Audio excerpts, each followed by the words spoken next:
Hello, everybody joining us in person and online, and welcome to the women's basketball portion of On Campus Media Day. We're going to start off with senior guard Faith Alston and junior guard Emily Carver, and then we will have Coach Angel Ellerkin following that.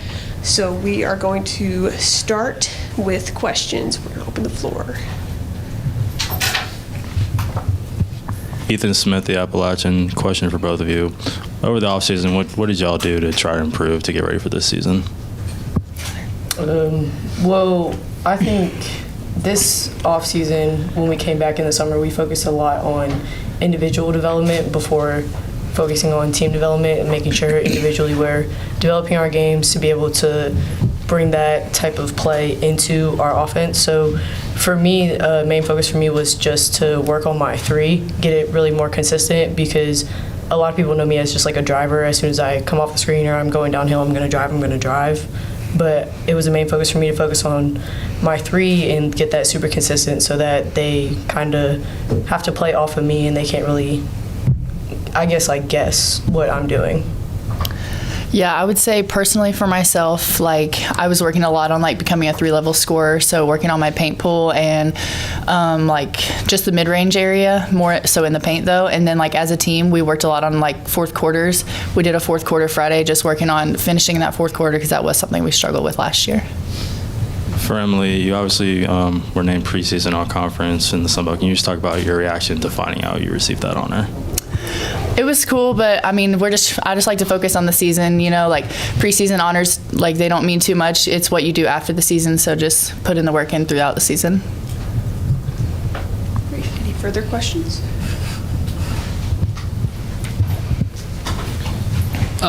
For both of you, as being one of the leaders on this team this year, can y'all talk about some ways you plan to be a leader and motivate your teammates?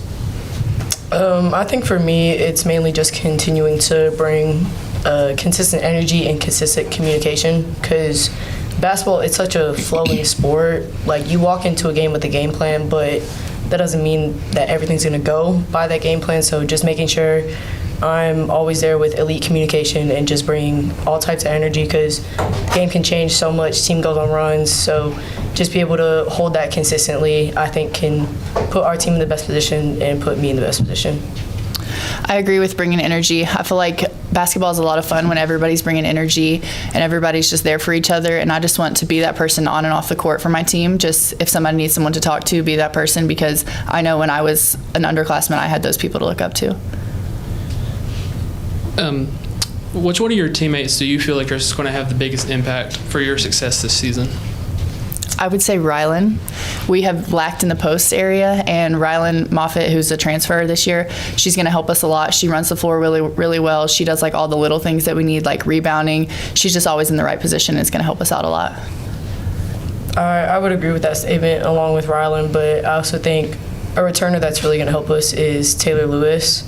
Throughout her career here, she's played, hasn't really played, has to like adjust to new positions, like new environments. But I really think throughout this whole offseason, you just really saw her really become her, get back to her style of play and how she wants to play basketball.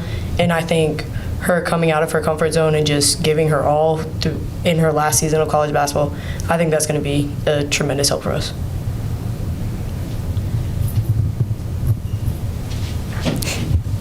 Hi, Noah Cornelius, App TV. So there's 3 freshmen, 5 sophomores, and obviously there's juniors and seniors on the team as well. So while there's a lot of fresh blood, there's also some experience on the squad. How do you navigate bringing that all together? I guess I should ask the head coach that question too.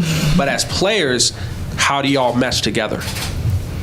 I would say like in the postseason, we had a really good postseason with the people that were here, and we kind of knew going into this season what we wanted to do, how we kind of wanted to set the standard coming in. And so just like not letting any of that waver when we come in, just letting everyone know what the standard is, how practice is going to look, how games are going to look, and just not letting that waver. I would agree with the point on just keeping the same standard, and also we're so much of a family. We have such of a family environment. Like, I consider this team, like this coaching staff, like all these people, my second family. So bringing these new people in, bringing returners, we just have to make sure that we're keeping the same family feel, and knowing that just because you're younger, you're older, you have experience, you don't have experience, you're not any different than anybody else that's on the floor right now. Like, everybody's the same. We're all working together to reach one goal, to basically do everything together. So I think that's really important to make sure that there's just an open family feel so that everybody feels welcome and nobody feels like they're an outsider. Yeah, kind of along those lines, like, as you talk about family feel, on the court, like, obviously you're not thinking about, okay, this is a family, but like, how does it translate onto the court, if you can say that in any way? On the court, I think it translates to we're holding each other accountable. So just like me and Emily, we hold each other accountable, like, to each other, with ourselves, but also make sure we're holding everybody else accountable, because we want to play a certain way. We want to do all these things. We want to accomplish so much during the season. So being able to hold that standard and make sure everybody's on the same page is very, very important, because if we're not on the same page, if simply one person isn't on the same page, then the whole thing just kind of falls apart. So just making sure everybody's together, one unit on the court, because if not, then it doesn't really work very well. So one last question for the both of y'all. Do you have any games circled for this season that you're like, oh yeah, I'm ready for this? The conference tournament. I mean, last year we got a win at the conference tournament and it felt great, but to just be able to build off that and then eventually get to the championship would be nice. I mean, I would say any game on our schedule is circled, non-conference, conference. I mean, we're ready to play. We're ready to play anybody, suit up against anybody, and whatever game we play, whoever we face, it's just a learning experience for us, and we'll take that all the way to the conference tournament, and hopefully this year we can win the whole thing and then go to the big dance. Thanks, y'all. Thank you. Any further questions? All right, thank you, Faith and Emma. Yep. Up next, Thank we will you. have head coach Angel Elderkin.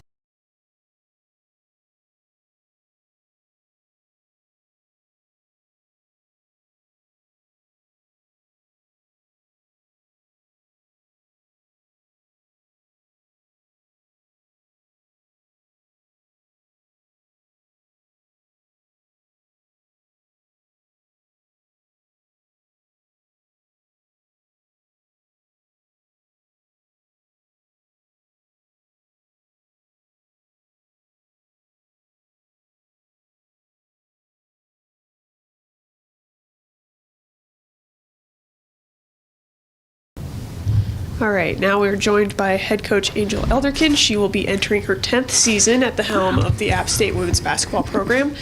And Coach, if you'd like to take it away with an opening statement, and then we'll open the floor to questions. Great. You've obviously had the opportunity to hear from two of our returners this season, in Emily and Faith. Really excited about our group. We actually returned 9 players from last season, season that we went 11-20. They kind of alluded to our off season and taking those 9 core that were returning, doing a little bit of an autopsy of what do we need to do. You guys had kind of asked of what do we got to do in this off season to improve, and I think two words really resonated, and it was trust and toughness. And so a lot of our postseason was building the trust with those 9 players, establishing fourth quarter Fridays to build toughness, and through those tough times we also build trust, because that's where you truly build it in the foxhole. And then we were ready to infuse, our 6 new players. So I really like where our team is at. I think last season we were right there. That's why we coined fourth quarter Fridays. We were in a lot of games. We lost, it had to be at least 10 by 10 or less points. And so I think this team learned a lot about themselves.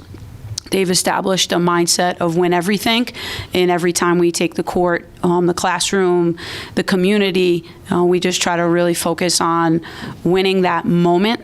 Some people say win the day, but we even took it a step further to win every moment, because it's those moments that build those habits, that build the wins. And so I'm really excited about our team this season.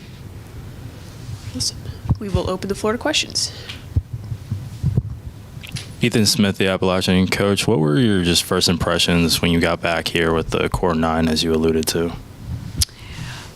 When we got back from the summer or the fall? Yes. So we left. We had a really good postseason. We started it earlier than I've started it in the past. There was kind of a little bit, like Emily said, we won a game in the tournament, but you could tell that there was something different about our group. And so we put them through a really, really good postseason. And then when they returned in the summer, I think the thing that stood out the most is their willingness to uphold the standard and make sure that as the 6 newcomers came to campus, that they understood how we do things and why we do things. So I thought they took a level of pride in that we hadn't had in the past. Who are some of those newcomers that have really kind of just stood out to you? So we, at the end of the season, like every other college program, we went into the portal. We looked at junior college, and we identified who our players spoke about in Rylan Moffitt.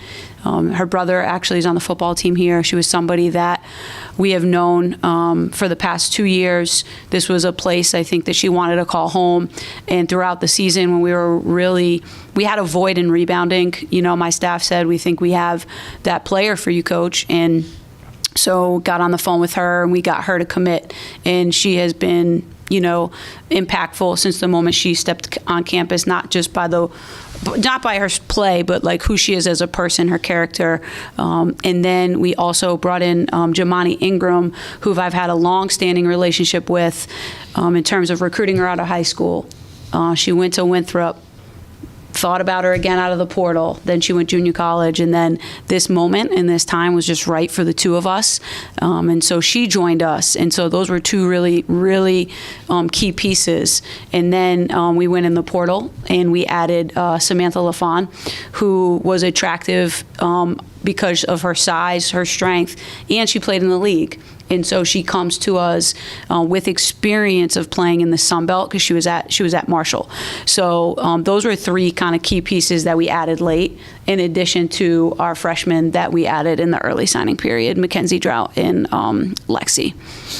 Can you just talk a little bit about the schedule for this season? Like what kind of stands out to you and kind of what went into building this schedule?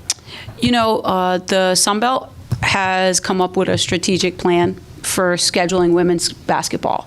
They want more than ever, and we do too, to put 2 teams in postseason play. And so a lot of that has to do with how you schedule in the non-conference. And so they kind of gave us a set of parameters. They've set up a MAC and Sun Belt challenge, which automatically gives us a home non-conference game because when you start to study scheduling, home games are really, really important. So it gets us an automatic home game, and then it gets us a quality opponent on the road. And so through the assistance of the Sun Belt, we try to create a schedule where we feel as though, we could win 70% of those games. Now, that's nice to say in November, but then you don't know who people get in the portal, so there's not an exact science to it. But so those were some things that went into just a holistic approach, and then getting our team an opportunity to play in a tournament, and it just so happens to be in Puerto Rico, was also really nice. We have not had that luxury of being able to experience something like that with our team, but I also think, take Puerto Rico out of the equation. Anytime you can play back-to-back with your team, you prepare them for Pensacola. And then my mission is always to try to keep our non-conference as regional as possible so we can continue to recruit the state of North Carolina. And in recruiting, it becomes important that their families get to see them play. And then in addition, we like to take some of our kids home along the way if we can.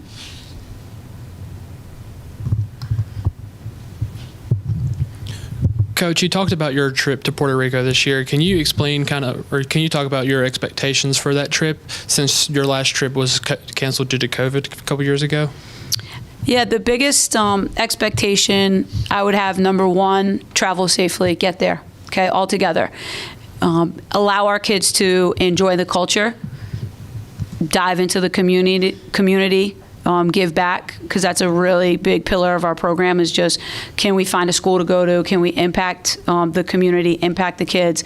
And then I think it's to take one game at a time. On our goal board this season, we have win the tournament in Puerto Rico because we play back to back. So we really want them to understand and know what it takes. Now it's an MTE, so it's not, hey, you play opponent A and then you play for a championship, but we will cultivate a championship experience so they understand what it means to go 1-0, 2-0, and leave a tournament undefeated. So for your program, Emily was named to preseason Sun Belt third team this year. Can you talk about what that means for your program? Emily did a good job, I think, of saying, hey, I still got to play. It's nice. I think it's respect from the league. Emily is a top shooter, if not one of the best shooters in our league. And to be voted on by the coaches in the league gives her a level of respect that I think that she's earned, not just by her ability to shoot the ball, but her ability, how hard she plays on both sides of the ball, and just everything she means to our team. So we know her value, but to me, the coaches in the league also know her value. So I think that's, that's something that she should be proud of. And then lastly, to name a few, which of your players do you feel like has improved the most over the offseason? Oof, this is a tough one because anybody who was part of our season last season, if you watched us, we went to this platoon subbing late in the game, and it was because a core group that returns all got really better. And that group consisted of Alexis Black, Zeta Porter, Taylor Lewis, Shea Harris, Mariah Frazier. And so that end of our season is kind of like that springboard to this season because they got valuable minutes. They came in and really helped us in games, and now they're all returning. I know Faith alluded to Taylor Lewis. There's a version of Taylor that we've seen this season that I have not seen since she's been here. So I am super excited about her ceiling. I think if she continues to stay positive, continues to adjust to her new role, she can be really special for our group this year. Like Faith said, she's playing her last year of college basketball. Let's make it her best. But ceiling's really high, has a level of athleticism that you just can't teach. And so she's finally put a lot of those pieces together. So I'm excited about her. Hi, Coach. Noah Cornelius with App TV. One of the main questions I have for you is we had some of the assistant coaches from the men's team come in because obviously it was a big day for them. I want to talk to you about your coaching staff. How have they helped you as a coach, and how have you helped them as a coach? Really good question. I always believe, and I've always believed it since I worked for Coach Summit, that you win with the people that you surround yourself with. And so it's really important to have really good people. And that's on the forefront of everything. I have really great people. What is their main job? To develop our student athletes. And every single day, my entire coaching staff puts the student athlete first before themselves. And so they're constantly pouring in and trying to grow our student athletes on the court and off the court. If you guys think that coaching basketball is about drawing on that board XO, it's not. It's about people and the relationships. And I do feel that our coaching staff is one of the best at just caring for our student athletes. And, so that's one of the biggest things I've learned from them. For me, I think my job, and I joke about this, but sometimes it's real. It's like I'm the CEO of App State women's basketball. So I have got to make sure that everybody underneath me has the directions of where I want to go. And I got to make sure that we stay on that roadmap every single day with just relentless effort and constant feedback. And I think my crew this year, and my coaching staff, my support staff, is just doing a phenomenal job of just whatever Coach Angel wants to execute that day, we're here to do it. We're here to do it for her. We're here to do it for the student athletes. Most importantly, we're here to do it for App State. And so it's really been refreshing with my group. I really, I've had to step away some. I've had a family member that was in a really bad accident, and I wouldn't be able to do what I'm doing right now without them. They have really, really taken it up. They've taken a huge step for me and most importantly for our program. Now, you talked about Coach Summit a little bit there at the beginning of your spiel, but you've been with App State for 10 seasons now. A lot of people like to ask Coach Kearns from the men's team, take the stairs. But you've been here for 10 seasons. What is the culture that you feel like you've created, or you feel like the team or the program has created? I think that we've created a culture of authenticity, vulnerability, and connection, and that's just who I am. Very authentic in my approach to life. I want to make sure that every person that comes in contact with myself, the program, feels important. They feel appreciated. They feel valued. I pride myself on people.